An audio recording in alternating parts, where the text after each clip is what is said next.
Hey everyone, Curse Deck Builder here, making our way to 10,000 decks assisted, and here we are with our second deck from Kybur, who has generously supported our channel and moved their decks to the top of the queue.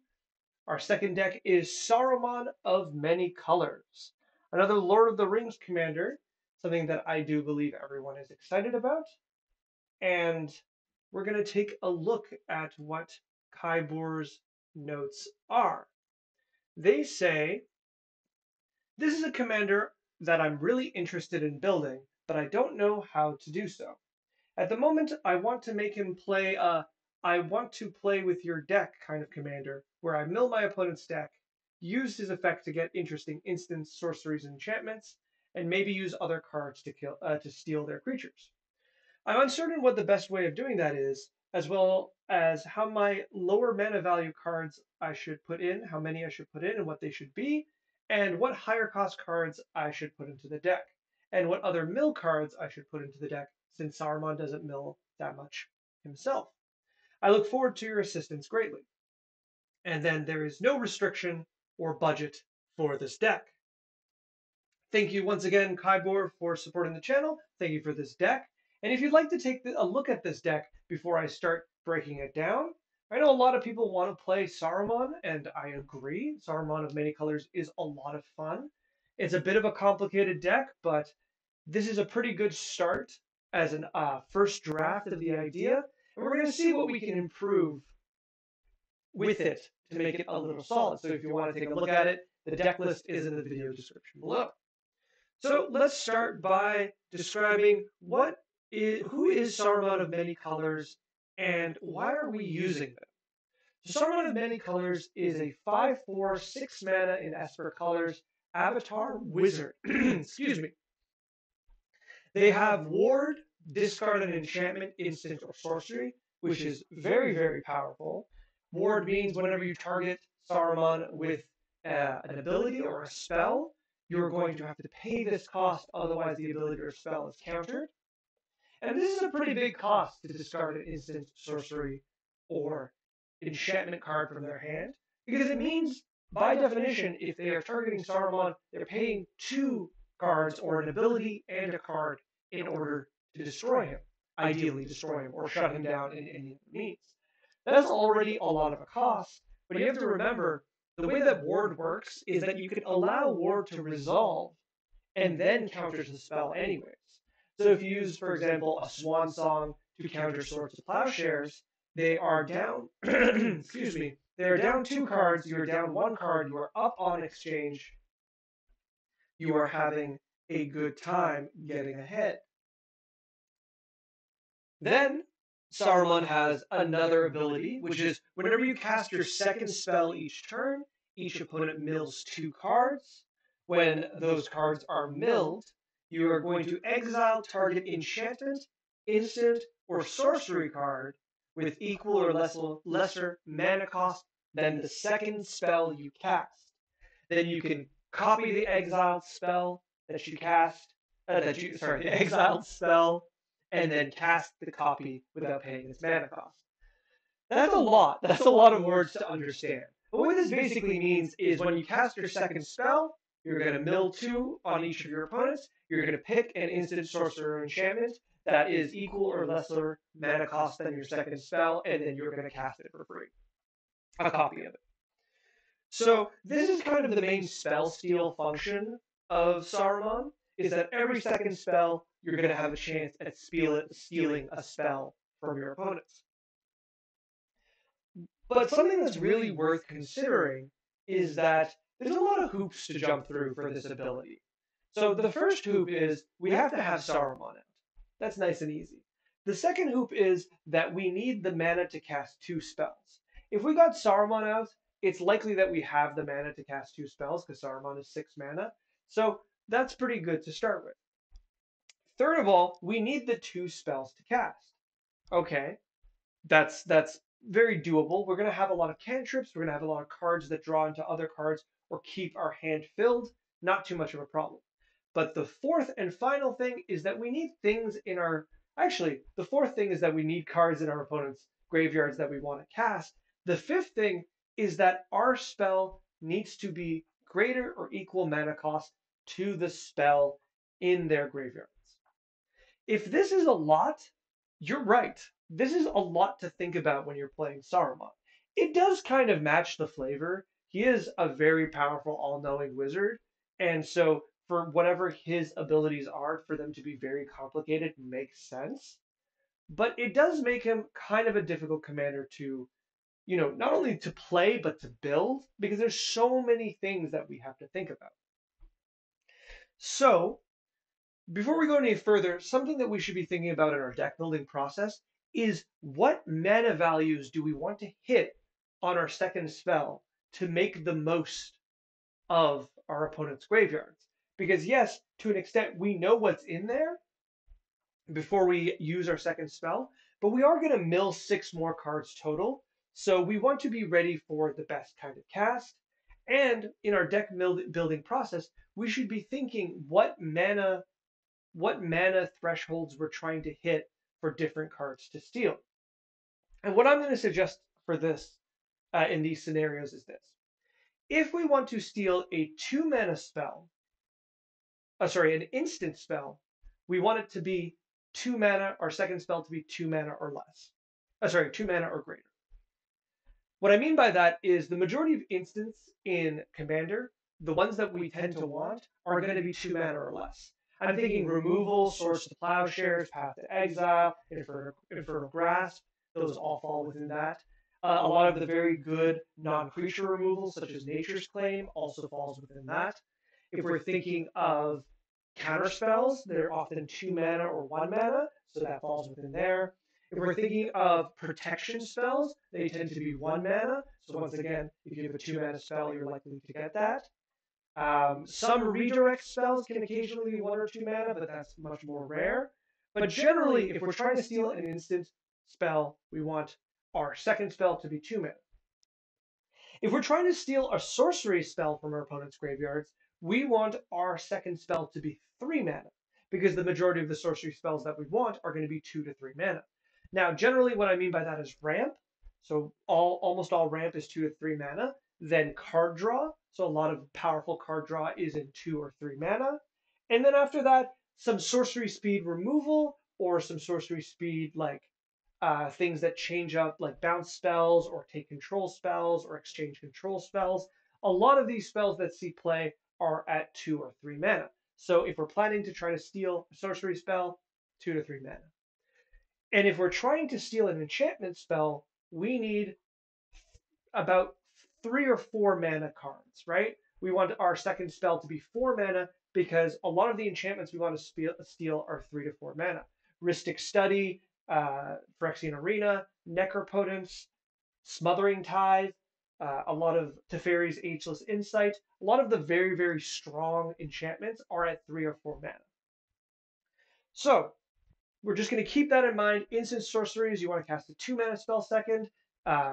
Instance is 2 mana. Sorceries is 3 mana. And enchantments is 4 mana. Whew, that's a lot to consider. So we're just going to keep all of that information I covered about how complicated Saruman is and what we can do with him, and we're just going to keep that in the back of our head as we go through this deck. We're going to try to find whatever is the strongest cards that fall under these things, and we're also going to look at what kind of cards we can use to support Saruman, to support the game plan, and what cards we can use alternative to Saruman, which will work to steal things by itself. All right. After all that, we'll look at the curve.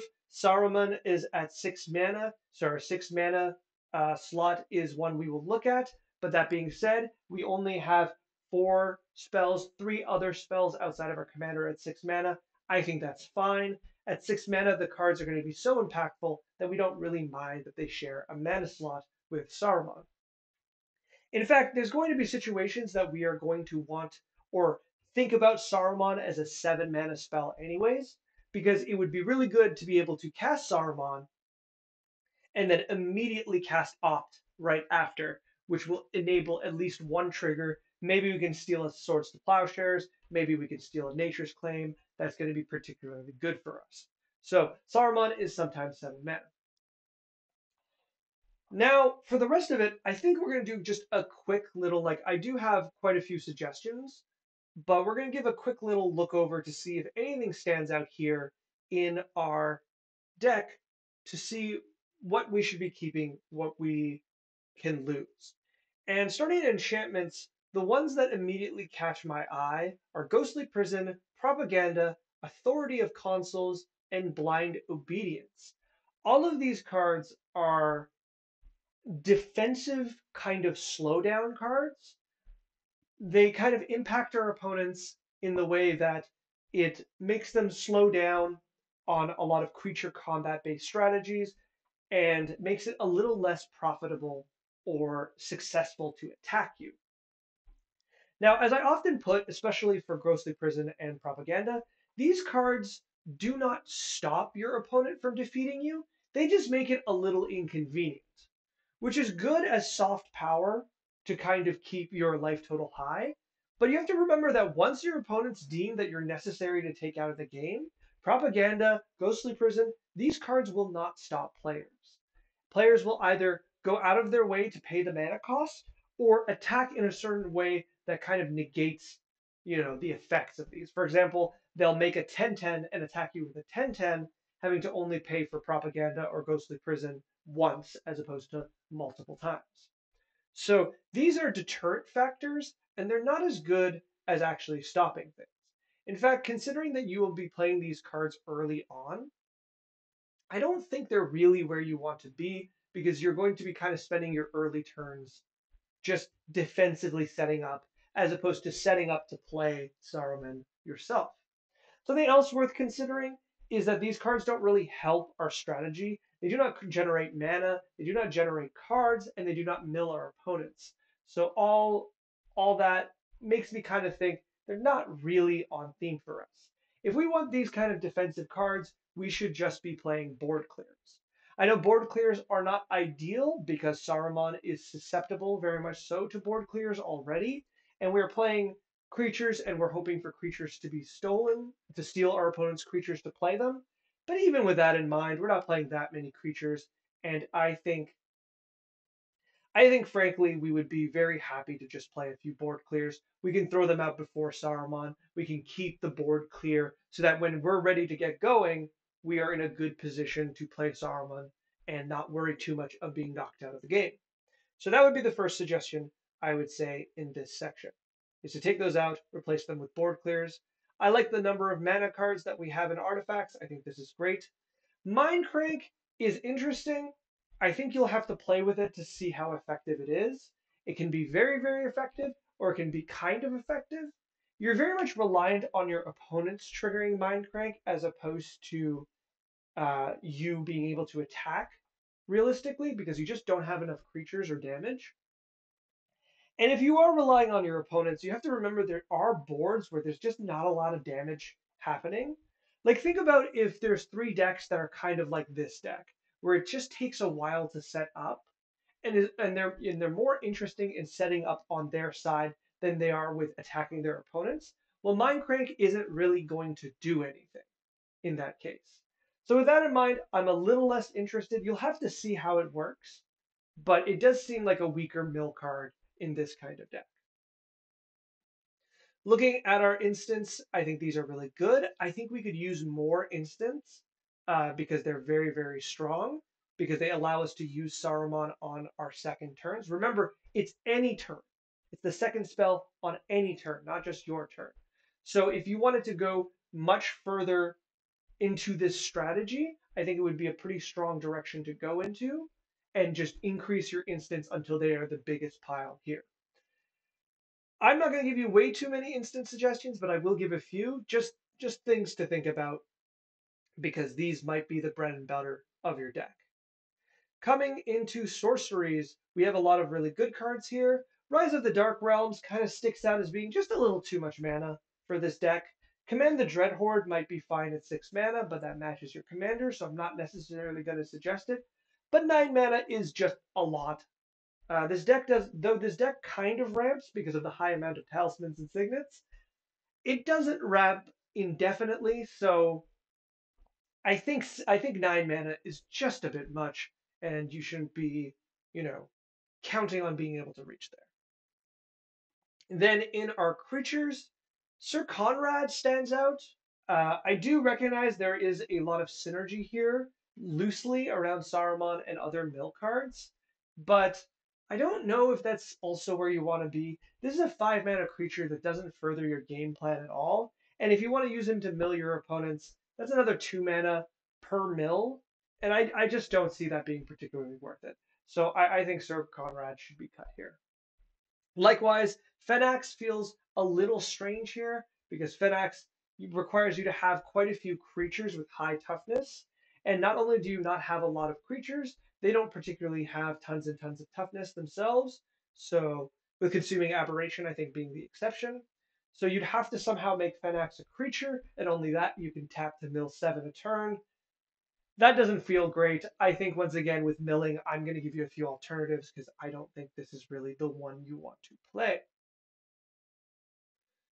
Let's see. And finally, Narset Transcendent also feels a little strange. I get that the rebound is really cool here, but we're kind of low on instants. We're kind of she's just okay. I'm not gonna be too mean to her. I like Narset. She's a cool lady. But I think this just kind of stands out as kind of a strange inclusion because you don't really have the means to defend Narset because you don't have a large amount of creatures. So you're probably gonna play her, put her to 7, which don't get me wrong, is a high, you know, loyalty count. But you have 3 opponents. If they each have, 2 to 3 power, Narset's not gonna make it through a turn cycle, and then you've spent 4 mana for just looking at the top 4 and grabbing a card. Oh, it's not even the top card. It's the top card. My goodness. Yeah, no, don't play this. I love Narset. Don't play her though. Okay, so those are my main suggestions on cuts. Nice and easy. Looking through your sideboard of cards you're considering, I'm going to name some of them, so I'll skip those. I'm going to see if there's anything that I particularly haven't noted. Stinging Study is interesting because the last deck I said Stinging Study is just a little your mana value of your commander is just a little too low. Here it's definitely worth it. Stinging Study in a deck where you have a 6 mana commander is really, really strong. It's also an instant, so I'm very much a big fan, and I think you can get away with playing it.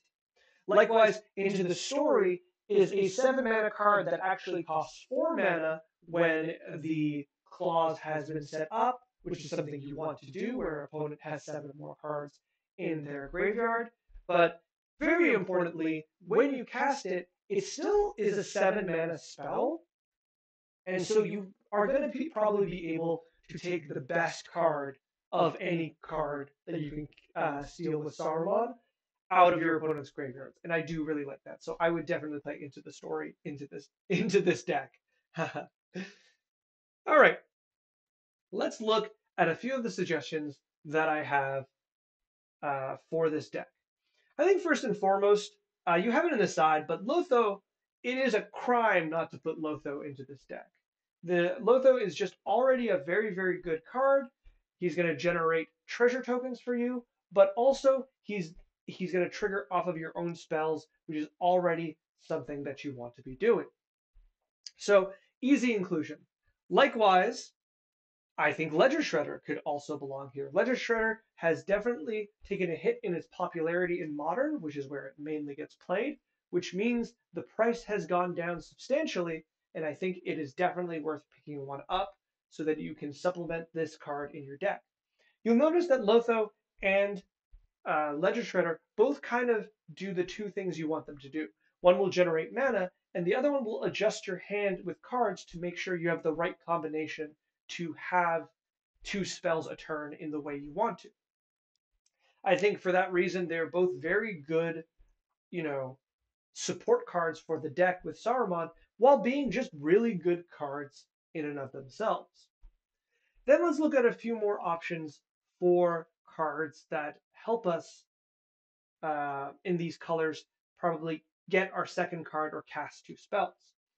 Archivist of Ogma is a card that probably around in these colors we have a lot of power in our, our creatures or disruptive creatures, and since Saruman is such a high mana cost, we kind of need a little more support to get here. And something like Archivist of Ogma, which can draw you 2 to 3 cards after it comes out, can be very, very powerful.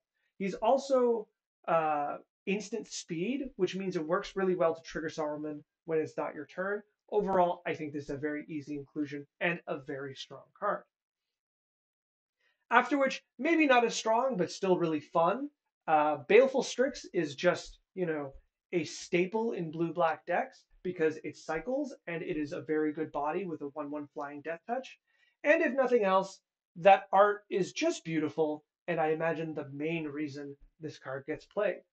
With that in mind, I think Baleful Strix is great because you'll be able to play it out early as a defensive creature to block, any big threat coming your way. But then later in the game, you can cast this as your first spell pretty easily because it'll draw you into ideally your second spell to cast.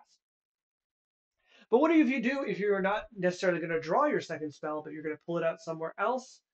Well, Snapcaster Mage is still a card that sees play. Now, it comes and goes to exactly what the price tag is.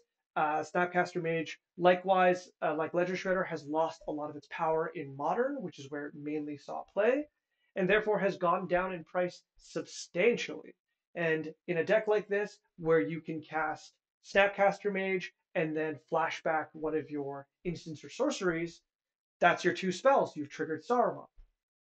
That's not even including just the utility of Snapcaster Mage, where you're going to snap on your opponent's turn to snap counterspell one of their cards, and a free Saruman trigger there once again.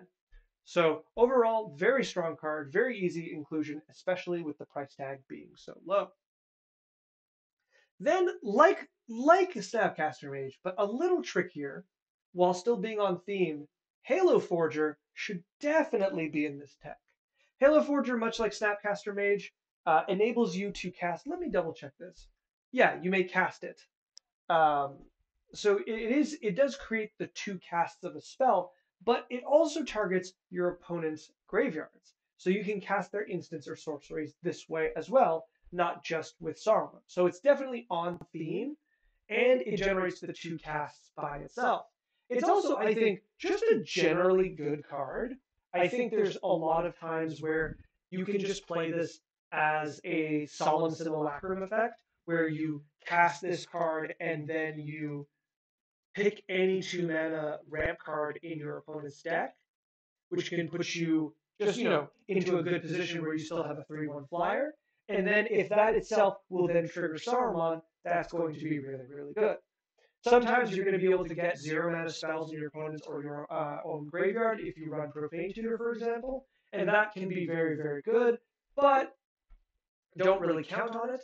That being said, considering the fact you are playing as foretold, it might just be free to play Profane Tutor, which is a card that just gets better when you cast it instantly for free.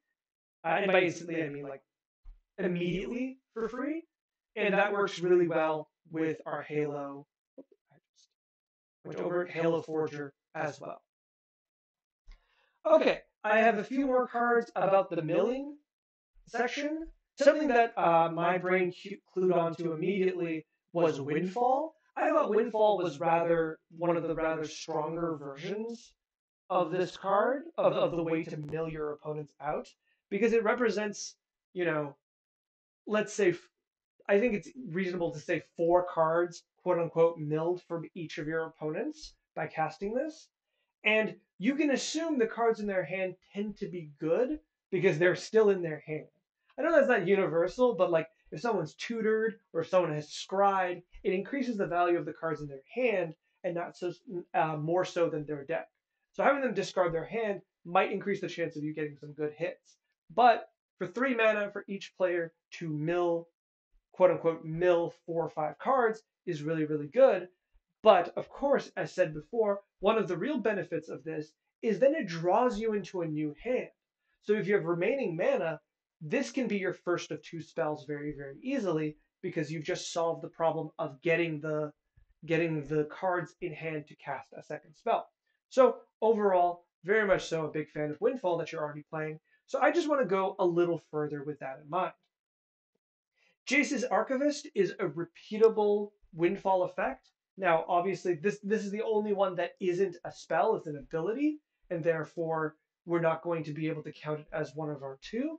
But still, I do think it's a rather strong creature that is worth playing in this shell because it just does represent being able to empty your opponent's hands into their graveyards repeatedly, therefore making more worthwhile cards in the graveyard for you to steal while still drawing you into new cards that you want. But the other two are much more direct. Dark Deal is kind of a reverse wheel where everyone ends up a little worse than before, which is not as ideal because technically you're going to be down two cards, but it does still draw you into a new hand and it does still empty your opponent's hands, so it is a card worth considering. Now, something that's almost just straightforwardly Windfall is Whispering Madness, which does the effect where everyone discards their hands and draws to the highest cards discarded this way. But it also comes with Cipher, which means you can then attach it to a creature that you have in play. And every time that creature deals combat damage, you get to cast Whispering Madness again. This means that you can possibly do this twice the turn you cast this, which, let me read that. Whenever you may cast a copy of the encoded card, which means that's your second spell cast, right? You are casting the copy, and there you go. You have a Saruman trigger, which also will empty their decks even further, which I think is really, really good. So those would be my next selections. If you wanted to continue on that train of thought, you could always just play our Narset Partner of Veils, which is a card I do really, really like in a deck like this, as much stronger than the other Narset, because not only does her minus allow you to grab the cards you need to keep going, but her static works really well with your wheels and is just a generally good punishing card against your opponents. So that put those cards together and you've got a few combos. If you were thinking of putting in the tutors that you have here on the side of Vampiric Tutor, Enlightening Tutor, and the like, and Demonic Tutor, well, tutoring for a wheel and Narset Partner of Veils might be exactly where you want to be, because that can oftentimes just win you the game then and there. All right, I have one more card to add, and then we'll close this up. Inkshield is a card that I really like that I think you could play pretty much for free in this deck with little consequence. Inkshield is just a really strong card in decks where you can hold up quite a bit of mana.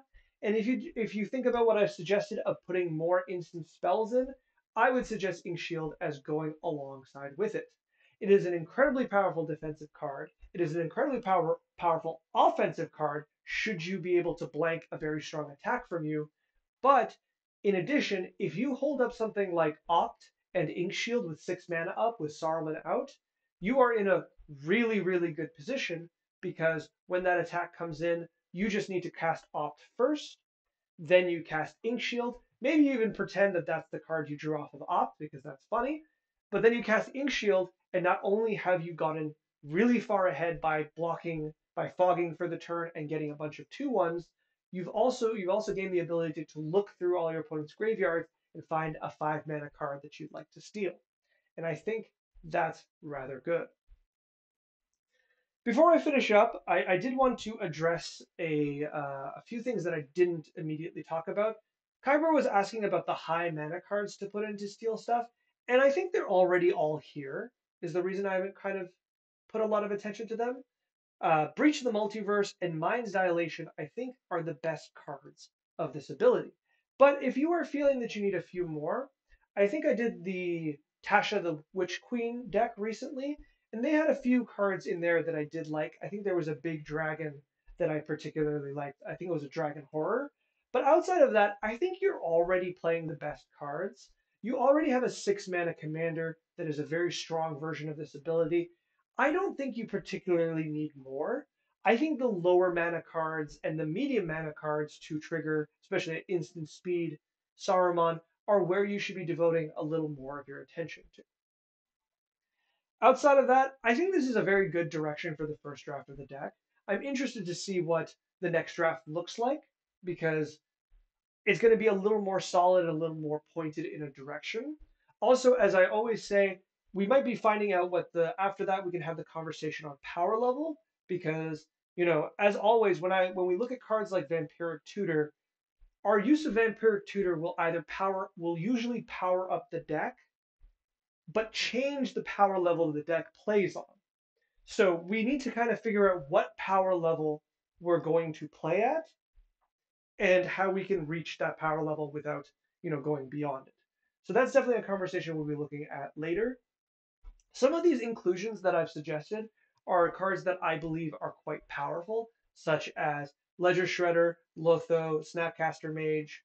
I think these are, and even Archivist of Ogma, might be cards that one would consider to be higher on the power level, but I think they fit in really nicely here. And to not play them feels like we're doing Saruman a disservice because they work so well with our commander. So with that in mind, I think we should find a power level that is definitely higher, but not quite CEDH approaching levels where we're not playing too many tutors and the like. But I'll leave that for you to decide. Whenever you do complete the next draft of your deck, or any deck, you can send it to me in a form that is in the video description below. And if, like Kybor, you would like to bump your deck to the front of the list, so it'll be the next deck I look at, there's a link to that as well. And as always, if you'd like to like, comment, subscribe, ring bells, go outside your house with a sign saying go to Cursed Deck Builder's channel, I would be very, very appreciative. Our channel is still growing, and any help and assistance is always, always a really kind thing to do. I think Saruman's a lot of fun. I do like these Lord of the Rings commanders, and Saruman does feel like the most complicated one. He's got so much text and so many specific things to think about when deck building him that it's a really tricky deck to put together. And even after all that, you are kind of dependent on who's at the table with you. So I am interested in seeing how this deck grows and how it changes because I think it could be really, really good and really fun.